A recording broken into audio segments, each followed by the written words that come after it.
Hello YouTube, welcome to my channel. I'm TFR Wilderness and welcome to this first of this month's KTRT reviews. Yes, my KTRT reviews for this month finally arrived today after an unnecessary delay thanks to, well, I wouldn't say it's Royal Mail's fault, but you know, the Postal Service. I ordered them at the beginning of the month like I usually do.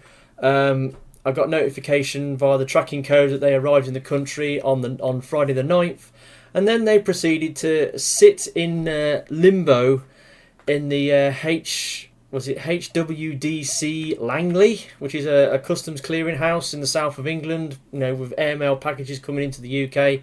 And it sat there for like 9 days, and I was checking up on it all last week.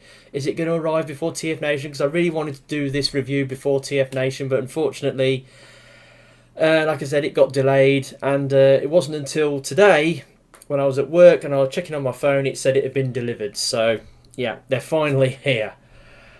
And yeah, so as for TF Nation, obviously I've got my haul down here, just waiting. I haven't had a chance to get it out and have a mess with it to see what it's like. I will be doing a separate TF Nation haul video later this week sometime, but I need to have a little mess with the stuff first, get it all out, get it all unpacked, and we'll go on from there.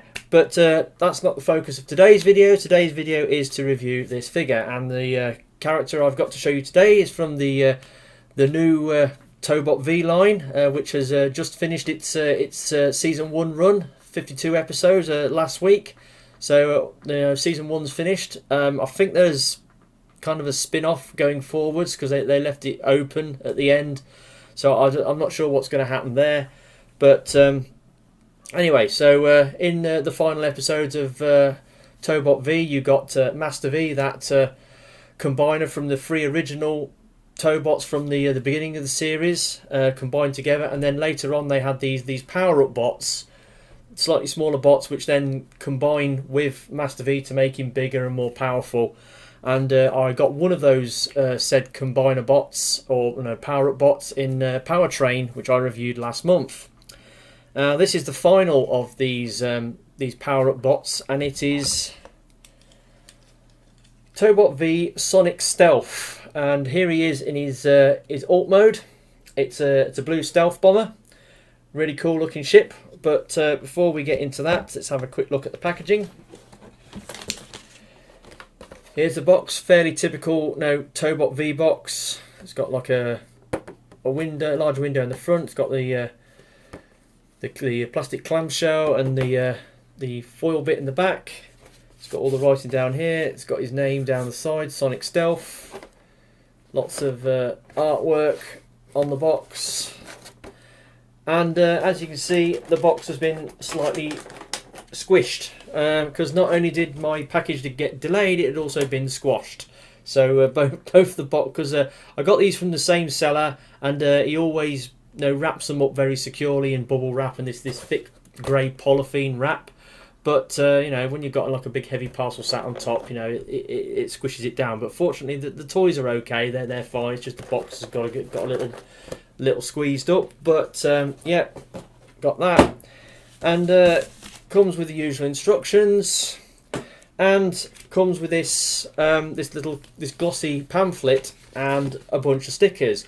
Now, as I got one of these in my Powertrain figure, I showed it briefly in my review and didn't fully understand what it was for.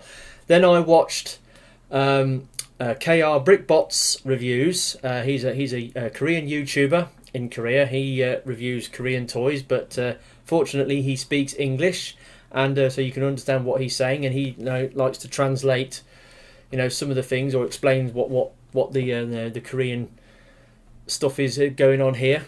And inside this sticker book, you've got these ghost outlines of the front and the back of Master V in his combined mode. And the idea is when you collect the figures, you get these sticker sets, and then you can apply the stickers on to these images, and then eventually you can fill them up and get a completed set of stickers of all the characters once you've got all the figures. But of course, you've got to buy the figures first to do that. and all the parts, all the stickers come separately. So it's kind of like an incentive to get you to buy all the toys from this particular sub-line. Interesting ploy, but as I've got the only 2 figures from this set that I'm going to get, I'm not going for Master V, I'm not going for Super Driller, so I'm only going for Powertrain and Sonic Stealth, so that's of no interest to me, so I'll just put that to one side and get on with reviewing the figure. So here is Sonic Stealth in his plane mode, and it's an awesome blue stealth bomber. Pretty cool. Lots of lovely paint apps on it, like line art, red accents, black vents and windows. It's got a reasonable wingspan. I mean, there we go. It's about what? About 23 centimetre wingspan. So it's reasonable size. He has got some landing gear. He's got a little bit at the front that flips out, and then you've got these 2 panels at the back, which also flip out, and then he will perch on any given flat surface quite easily. So that's that. So yeah, the plane mode is really cool. You know, there's no robot kibbles as such sticking out. It's quite a successful plane former, and but there's not much more you can say about it really. It's just a blue stealth bomber. So let's get on with transformation into robot mode, shall we? Right. So to start off with, you get the cockpit section, hinge it up and back, and then you unclip the sides and then pull down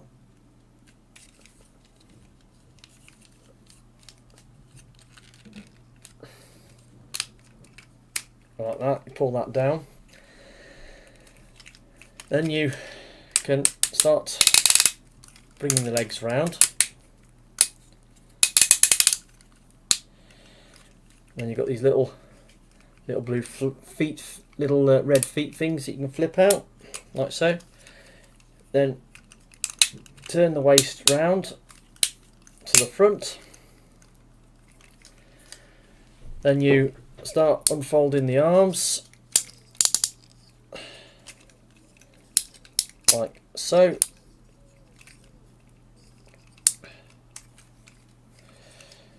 And you bring them down, fold out the fists,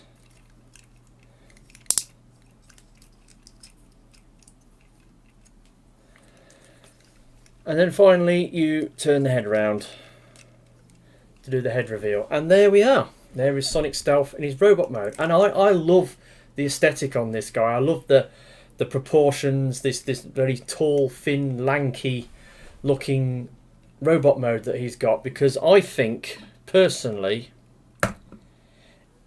he looks a lot like one of these, an Evangelion from Neo Genesis Evangelion. This is like a little plastic model kit that I've got from years ago. It's very crudely painted, you know, it's sun faded to buggery, but I'm just using it as an example of the body type. So if I bring that forward a bit, so they're roughly in scale, you can see they've got similar proportions. They've got, you know, very long, slender legs, a short, slim but you know, muscly torso, and then you've got the arms. Very, very similar, I think. So, you know, this could be a stand-in for an Evangelion easily because of the way it looks. So yeah, so that's part of the reason why I went for it. Why I like the look of it, this guy, because of that the whole visage and aesthetic that it's got going on. As for a size comparison, here he is next to Combiner Wars Leader Class Megatron, which is my usual size comparison. Now, this guy is slightly shorter than a regular Korean toy. I mean, most Korean figures are Leader Class size. They're easily a match for Megatron, if not slightly bigger. This guy is slightly shorter. Obviously, he's only mended as combiner parts for Master V, and that's his main purpose in life.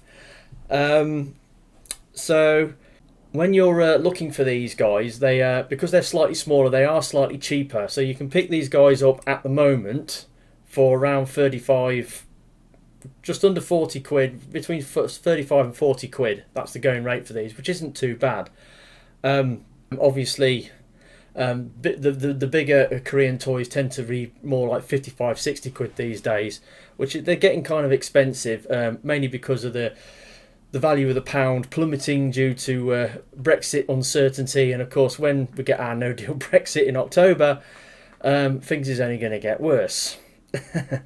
But yeah, so if you're thinking about buying Korean toys, I'd buy them now, because they're just going to get ridiculously expensive and delayed in the future when shit hits the fan. But okay, talking about this guy, really cool robot mode. Cleans up lovely. Again, not much plane mode. I mean, obviously the bulk of the plane is the legs. Cockpit's tucked on his back. He's got the wings over his head, and you've got the engine sections become the shoulders and the arms. Pretty successful plane former, I would say. Very successful. Articulation. He does have a head rotation, obviously, because you turn the head round for alt mode to hide it away. Shoulders are on a ratchet. The arm only goes out that far. Now it does have double joints here. It's got a joint. It's got a joint there. It's got a bicep swivel, and it's got an elbow joint that goes to 90 degrees there. It does have these unusual shape of these arms. These like crescent shaped forearms, which is due to the transformation, but it's quite unusual. It's got like a fist. You can't hold a weapon. There's no hole in the fist, so you can hold a 3mm or 5mm pegged weapon. So there's that. He does have a waist joint due to transformation, so that's cool. The hips. Now they're great going forwards and backwards. Huge range. Not so great at going outwards. That's about as far as it goes because of clearance issues on the waist. However, if you rock the arms back one click, you can then get the full splits. But then again, you're basically transforming back into plane mode at that point. So there's that. Knees don't quite go to 90 degrees, but that's near enough. And the feet, you just got that little toe flap that comes out. So he's a good looking robot. He's decently articulated. He can pull off some poses. I mean, obviously he's got these very thin, flat feet, which are great for standing up on a flat surface. Fantastic. But if you put him on something other, on a slightly uneven surface or a soft surface, he tends to wobble around and fall over. But apart from that, he's pretty cool. Hasn't got a thigh swivel to speak of, really, but I think for what he is and what he does, he's really cool and really great, and I'm glad I got him. I mean, he's got a nice head sculpt. He's got like aviator goggles. He has got some very sort of thin light blue painted eyes, which are kind of difficult to make out under the brow, and he's got a pronounced chin as well. But he's a cool looking bot and decent toy to boot. So I can thoroughly recommend getting him, especially if you like your stealth jets and your stealth bombers. This guy's definitely one to get. Yeah, he's pretty cool, and made to the usual sort of build quality from Young Toys.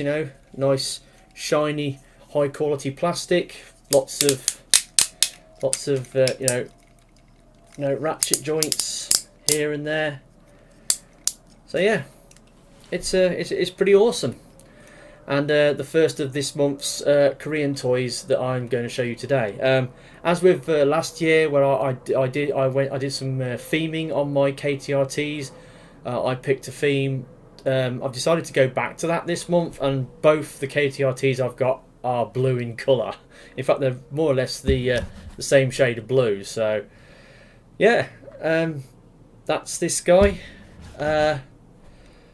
I've been TFR Wilderness. Hopefully you've enjoyed this review. Like I said, I will hopefully be doing TF Nation Hall next couple of days, hopefully before the weekend. So look forward to that. In the meantime, I'll catch you again next time. Ta-da.